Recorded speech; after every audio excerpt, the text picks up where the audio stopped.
Suzuki, la marque dans mon cœur. Toi, c'est Moi, c'est Yamaha.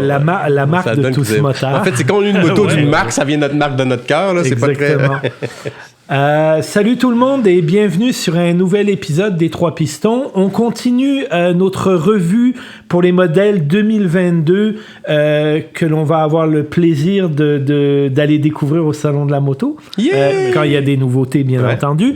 Et donc, on s'en va chez Suzuki. Donc, comme on parlait juste avant, Suzuki, c'est un peu, toi et moi, maintenant, par la force des choses, notre marque fétiche. Puis il y a du monde comme ça bizarre qui ont d'autres sortes de motos.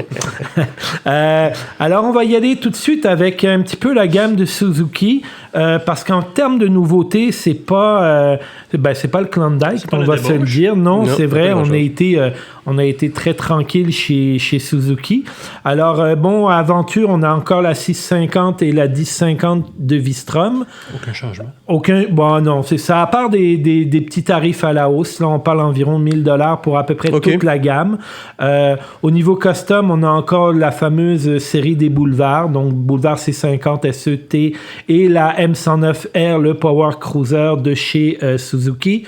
Double usage DRZ 400S et 650 SE. DR 650 SE. Il nous prépare peut-être une surprise avec une injection électronique? Ou... Peut-être, mais écoute, jusqu'ici, moi, de ce que j'ai vu, en tout cas, il n'y a pas de changement. Après, les sites ne sont pas tout à fait à jour. Et on ne peut pas se fier sur ce qu'on voit sur l'Europe non plus, parce que c'est pas parce que ça existe en Europe, ça va arriver chez nous. Donc, moto hors route, on a encore là une gamme complète de DRZ de 50 à 125 et la gamme RMZ 250, 450 qui sont vraiment les motocross plus pointues. Au niveau des routières, on a une DRZ 400 Supermotard, un GSX 750, GSX-S 750A, les SV 650 AX, la Katana qui, elle, subit une mise à jour, la GSX-S 1000 dans sa nouvelle livrée avec les deux nouveautés qui sont la GT et la GTA. Alors donc, justement, en Europe, c'est pas tout à fait une nouveauté, mais chez nous, c'est une vraie nouveauté parce que avec sa nouvelle gueule, c'est vraiment cette moto-là qui va faire la nouveauté du salon, on va dire. OK.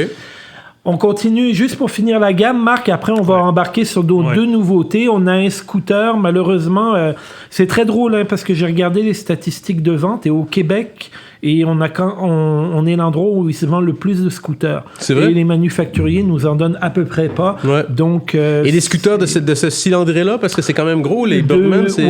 400, et même BMW vend des scooters. Ils arrivent à en vendre, pourtant on les voit pas. On a l'impression que le Québec, c'est pas une place on en de voit en ville, mais les plus petits scooters, genre grosseur Vespa, là. C'est des 50 mais, cc. Voilà, des 50 cc, mais des 400, des Burgman, j'en vois quelques-uns. On en voit, mais... Mais c'est plus marginal, mais je trouve ça un peu dommage. C'est ça. Il y avait une offre. Oui, il y a quasiment pas d'offre. Au niveau des sportifs dans la marque, bien entendu, il y a la Hayabusa. Il y a la Hayabusa qu'on aurait dû avoir l'année passée, puis que ça s'est pas passé. Ah oui, on aurait dû l'essayer cet été. On était au programme. Nouveauté 2021, mais étiqueté 2022. Ouais, c'est ça.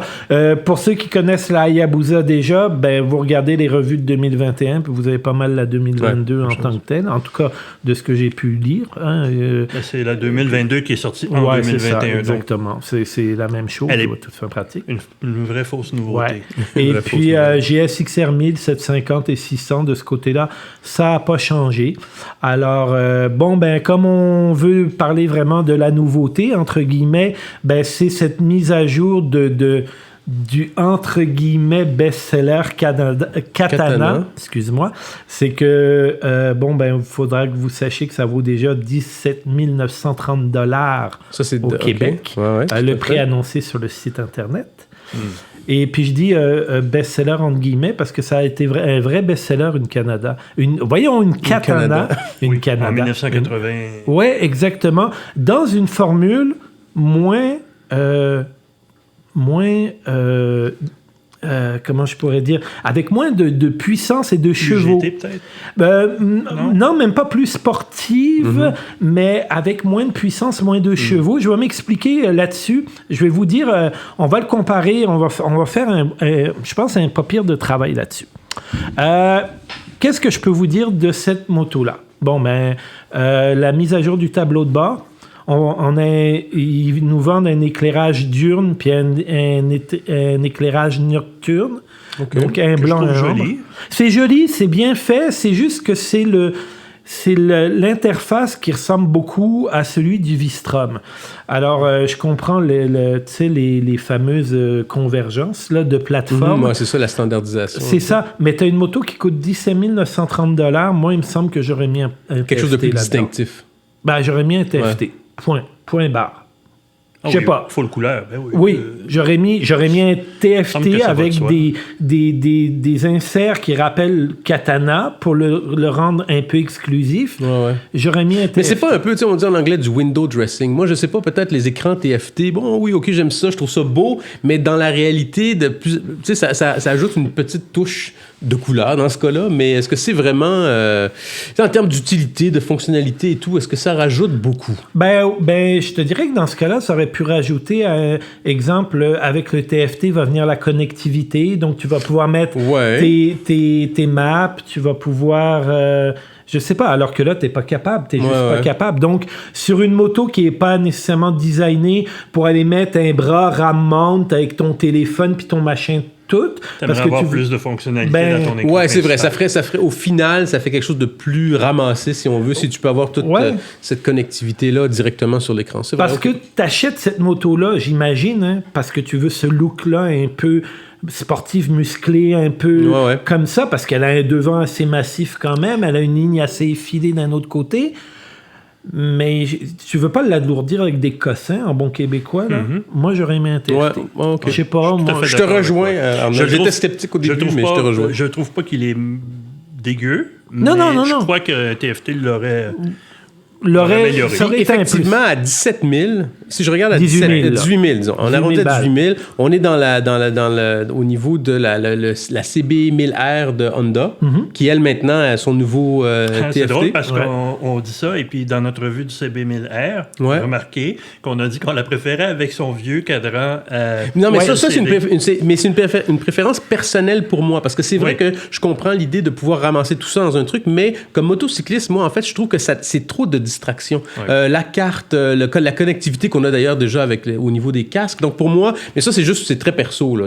Et puis pour revenir au CB, tu as tout à fait raison dans ce que tu dis, mais à l'inverse, la CB, c'est une moto néo-rétro, donc elle nous tire vers le passé, entre guillemets, alors qu'elle nous tire vers le futur. Oui, mais je te dirais qu'elle se démarque dans les néo-rétro comme étant une néo-rétro futuriste. Puis ça, on l'a dit quand on l'a revu. Moi, personnellement, je trouvais qu'elle réinventait le style. Non, je pense qu'il parle du Katana. Non, je comprends, mais tu disais que je trouve que les deux, et le Katana et la CBA, sont futuristes dans leur... Non, la Katana est orientée futur, selon moi, plus actuelle, et la CB1000, par son look, même si elle est une moto récente et une moto, comment je pourrais dire, actuelle, avec des lignes actuelles, c'est une néo-rétro, et de par ce fait-là, l'écran TFT qu'ils ont été mettre dedans, je comprends ce que tu disais. Ça clash plus avec le style, alors que l'autre écran, LCD avant, était beaucoup plus joli et beaucoup plus en harmonie avec l'ensemble. Avec l'idée,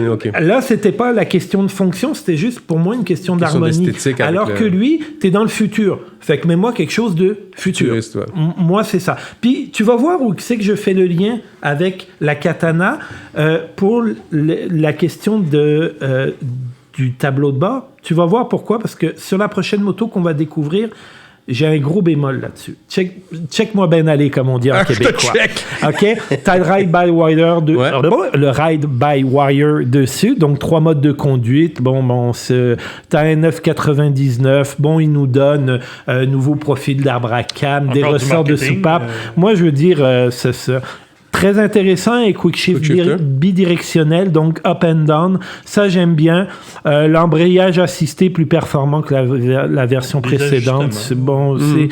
écoutez, ça c'est pour faire vendre, mais en tout cas, c'est pas avec ça qu'il parle aux consommateurs que je suis. Si on continue là-dessus, OK, il y a un truc il y a deux trucs en fait qui m'ont un petit peu interpellé.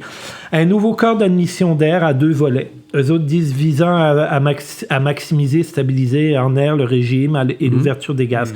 Ça peut être intéressant parce que tu as certaines motos qui ont des à-coups. Et là, je pense à ma V-Strom.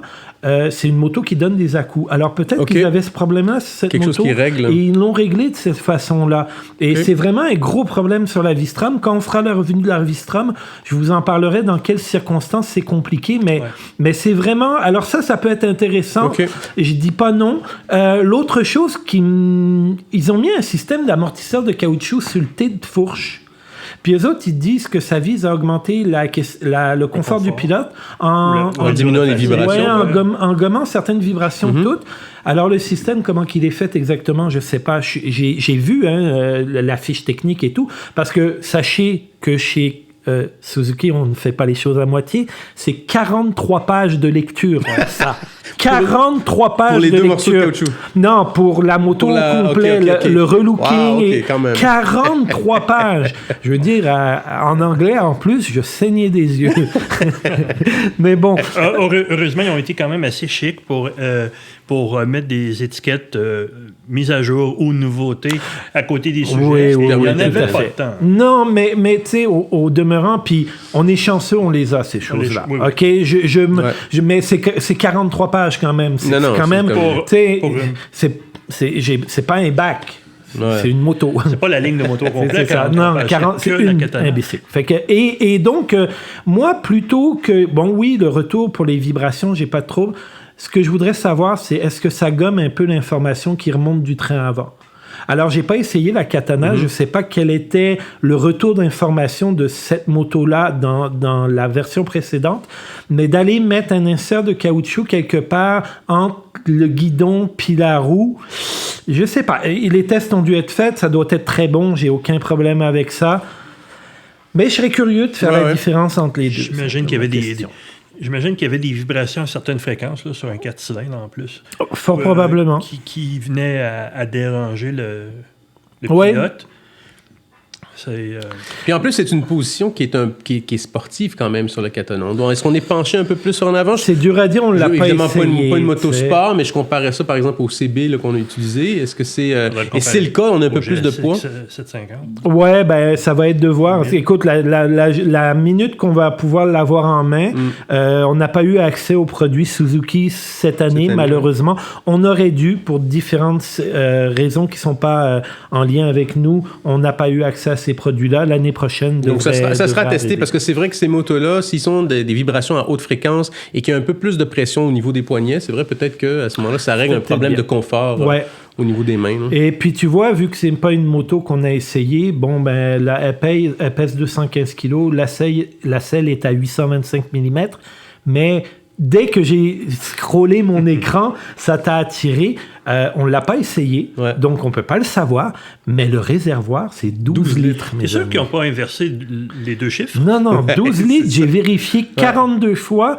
Pour 12 litres, je le crois quasiment pas. Parce que moi, comme j'ai dit, j'ai la XSR 900 2016, 14 litres. Et en termes d'autonomie, 200, dépendant comment on la rince un peu, c'est pas très, très long. C'est vraiment une moto pour les courtes distances. C'est ça. Et la Katana a un moteur, c'est un 4 cylindres, c'est plus gros, 12 litres. 12 litres. Mais après, regarde, c'est peut-être 215 kilos.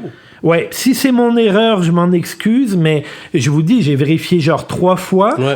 Après, on verra. Si c'est pas 12 litres, corrigez-moi, mettez-moi une paire de claques en arrière de la tête, il n'y a pas de problème. Mais voilà. Donc, voilà. Et ça, c'est pour la grosse... Ben, pas la grosse nouveauté, mais la grosse mise à jour sur cette moto-là. Et ma question que j'ai pour vous, c'est que il y a les GSX-S 1000, la nouvelle qui rentre, avec la GT et la GTA. Et la GSX-S 1000, pour ton info, Hervé, tu vas voir où c'est que je m'en vais, c'est que c'est 14 730 $. C'est ce que avec le même écran que la Katana, qui est déjà 3000. Alors, pas juste à cause de l'écran, il y a des choses de plus sur la Katana. Y a-t-il une suspension particulière, un freinage particulier sur le Katana? Écoute, ouais, c'est ça. J'ai pas été dans ces points de détail précis. Non, mon point, c'est qu'on peut faire des rapprochements entre le GSX 6000 et un Katana. Facile. On est sur la même base moteur, on est sur la même base. Tu sais, il y a énormément de pièces en commun, entre autres cet écran-là. Alors, il y en a une qui a 14 000 balles, puis une autre qui est à 18 000. C'est un peu dans le pied, finalement, Suzuki. C'est ma grosse question. Et de là où je te ramène à ce que je t'ai dit, on a connu une version qui a été un best-seller quand elle était en 750 cm3. Et dans les GSXR, on a une 750. Pourquoi on n'a pas été mettre une 750 à la place? Donc, un naked bike qui n'aurait pas fait de concurrence au sports bike, parce que la GSX S1000, c'est un naked bike. Fait que là, t'as deux motos avec les mêmes specs quasiment, dans le même créneau, qui vont se faire déjà une concurrence. Alors déjà qu'on n'en vend pas des katanas de ce qu'on peut voir, parce que je m'excuse, là, j'en ai pas vu une sur la route. On va se le dire, là, on a fait 25 000 km cette année. En fait, tristement, quand je pense à katana, je pense à des motos qui sont dans les showrooms pendant très longtemps. C'est ça. Fait que on se tire-tu dans le pied, là? Moi, j'aurais aimé la katana avec un moteur de 750 cm3 du GSXR, et là, on aurait eu quelque chose. Mais je te dirais peut-être que là, c'est sur le style que ça se fait. Par exemple, je pense à Yamaha avec les deux sœurs jumelles, la MT-09 et la XSR 900. C'est des motos qui ont des looks différents, même si la plateforme est similaire. Est-ce que là, ici, on n'a pas un peu la même chose? Mais est-ce qu'ils ont 3 000 4 000 de différence? Non, je pense pas. C'est clair que je ne penserais pas. Ouais. D'une part, puis deuxièmement, il n'y a pas entre ton XSR 900 puis un MT-09, dans le look, dans l'apparence, il y a un univers. Ouais, c'est un univers complètement. Là, il y a un univers entre les deux. En fait, entre les deux, il y a une tradition. Tu veux dire il y a un historique. Ouais, c'est ça. Il y a un historique, mais c'est pour ça que l'historique aussi la donnait dans une cylindrée moindre et qu'on aurait pu se le permettre, ce qui aurait rendu la moto tout aussi agréable à piloter, à mon avis plus joueuse, parce qu'il y a un moteur plus léger, quelque chose de plus... Moi, j'aurais aimé ça, plutôt que ce qu'ils ont fait là. Bien que j'aime, et j'ai bien aimé, je reviens tout le temps sur la CB 1000R parce qu'on l'a testé cet été, je trouve que ce segment de moto-là, je me questionne encore sur la pertinence de ce segment de moto-là parce que je trouve que c'est des motos qui sont très, très puissantes. C'est pas des motos de touring, c'est des motos un peu de tous les jours. Je trouve ça un peu puissant, moi, un 4 cylindres de 1000 cc pour faire des courtes distances. Mais ça, c'est... Ouais, c'est ça. Tu vois, moi, très personnel. Moi, ça me dérange pas. Tu sais, un 4 cylindres de 1000 cc, j'ai l'habitude de ça. J'aime ça, un 150 chevaux, 160 chevaux, pas parce que je suis plus fou qu'un autre, c'est juste que j'aime ça, c'est là, et puis je me fais plaisir avec ça. Mais au-delà de ça, pour finir avec ce modèle-là, on est vraiment, je trouve qu'on passe un petit peu à côté, je pense, parce que la grosse nouveauté, c'est ce que je vous présente maintenant, les gars, c'est les 3 déclinaisons de la GSX S1000. Alors, la GSX XS1000 de base à 14 730 $, à part sa face avant, avec ces 3 petites lumières, deux octogonales, je sais pas comment on dit ça, puis une autre petite en haut. C'est un naked dépouillé. La face avant de la moto, là, ça me lime un peu les dents, je vais t'avouer que... mais elle est dirigée vers la jeunesse. Ouais. C'est une moto qui veut s'en aller vers la jeunesse. Sa partie avant, c'est atypique, c'est particulier, mais j'aime pas parce que je suis un vieux. OK? On va se le dire. OK? Écoutons. Oui, un vieux. On a du ride-by-wire, on a une suspension Kayaba qui est réglable, on a... Je regardais les specs, les nouveautés, puis je pense qu'il y a beaucoup de choses qui ont coulé encore là du développement du Busa. Encore? Vers la plateforme. Là. Puis pour dire comment on est proche de la Katana, c'est que tu as 214 kilos, tu as les modes de conduite, tu as l'embrayage assisté. Là, tu aurais un réservoir de 19 litres, par exemple. Mais tu as 19 litres. C'est ça. Fait qu'entre les deux, moi, il n'y a comme pas photo, là. Ouais. Je m'excuse, là. Ouais. Je veux pas faire chier personne. On achète une moto pour le coup de cœur. Mais là, selon moi, avec la Katana, on passe une deuxième année ou une deuxième génération à côté de quelque chose qui pourrait nous rappeler notre jeunesse et puis qui pourrait nous propulser ailleurs, on est passé à côté. C'est mon avis. Après, vous le dites hein, souvent, vous êtes des gars qui est plus marketing, business, tout ça, par vos jobs, là, et puis vous êtes un peu plus que moi dans cet univers-là, même si vous faites pas du marketing dans votre vie. Ils ont dû faire des études, ça répond à des gens, ça répond peut-être pas au Canada, mais ça répond peut-être très bien en Europe, je le sais pas. Dites-le nous dans les commentaires, mais nous, chez nous... mais... il reste aussi une certaine exploration. Je veux dire, on peut pas savoir à l'avance la popularité d'un modèle versus un autre. Après, les décisions qui sont prises pour améliorer un, pas améliorer l'autre, peut-être que ça, c'est une stratégie... on peut voir là-dedans une stratégie de Suzuki. Ouais, mais tu vois, moi, je te dirais une affaire, c'est que ils ont l'expérience avec la Katana. En tout cas, au Canada, ces motos-là ne sont pas sorties des showrooms. Je m'excuse, je ne veux pas être méchant, mais ces motos-là ne sont pas sorties des showrooms.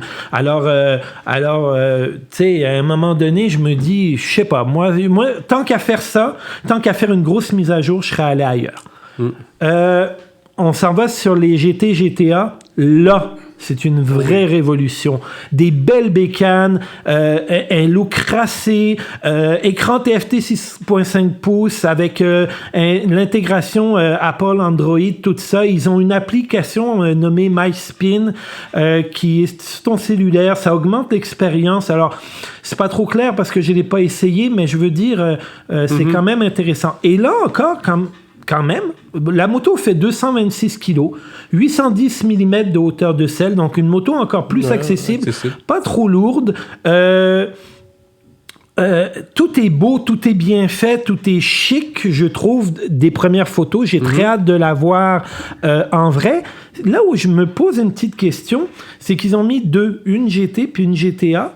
Puis, fin de compte, c'est la même bécane. Il y en a une qui vient avec des valises, l'autre pas. Ouais, c'est ça. Mais les valises sont disponibles en option. Fait que c'est quoi la pertinence? Tu le payes avant ou tu le payes après? Oui, c'est quoi la pertinence? Est-ce que la différence de prix est significative? Tu vois, la GT, la GTA... La GT fait 16 370, puis l'autre 17 730. Donc, le prix des valises, quoi. Fait que si tu les... Il n'y a rien d'autre de plus au niveau de la GTA? En tout cas, c'est difficile parce que... Poignée chauffante, les deux, régulateur de vitesse, écoute, je ne suis pas allé dans ces détails-là parce que je veux la voir au salon de la moto, puis je veux me réserver quelques surprises sur la moto en tant que telle. Là. Mais grosso modo, j'ai pas vu rien. Au début, je me disais, est-ce que la GT et la GTA, il y a une bulle distinctive sur l'une, pas sur l'autre? Dans les photos, ils sont pas présentés sous le même angle, fait que c'est un peu difficile, mais à toute fin pratique, ça ressemble à être la même moto. C'est sûr que ça en fait des belles motos versatiles pour faire vraiment de sport touring où tu peux enlever les valises puis là tu as une moto tout à fait. Pour durer, tu rajoutes des valises puis tu peux faire une c'est ça. Mais je voyais pas vraiment la pertinence d'offrir les deux. De faire les deux. T'aurais pu enlever la GTA puis garder la GT avec les valises en option, puis ça aurait fait la job. Selon moi, mais après tu sais comme je te dis, nous on est assis ici dans notre petit studio improvisé entre guillemets, puis on fait juste parler de moto. J'ai pas la prétention de tout savoir puis de connaître. Mais moi, en tant que consommateur, quand je vois ça, je reste un peu pantois. Donc, pour Suze, c'est pas mal là où on est. Il n'y a pas de... C'est ça qui est ça, comme on dit. Oui, c'est ça qui est ça. On a hâte de les voir. J'ai sincèrement, cette dernière moto-là, avec le coloris bleu, c'est de la balle. Machine. C'est une belle machine. J'ai très hâte de la voir. Elle me fait... je sais pas pourquoi j'en fais un rapprochement avec le Tracer 9. Peut-être les petites lumières en avant, peut-être peut-être le créneau, peut-être je sais pas, peut-être mais à voir. Sincèrement, c'est une bécane que j'ai hâte de voir. Et puis j'ai hâte de comprendre la Katana. Peut-être en l'essayant, je vais comprendre plus parce que là, sincèrement, peut-être quand pilotant, tu vas dire Katana.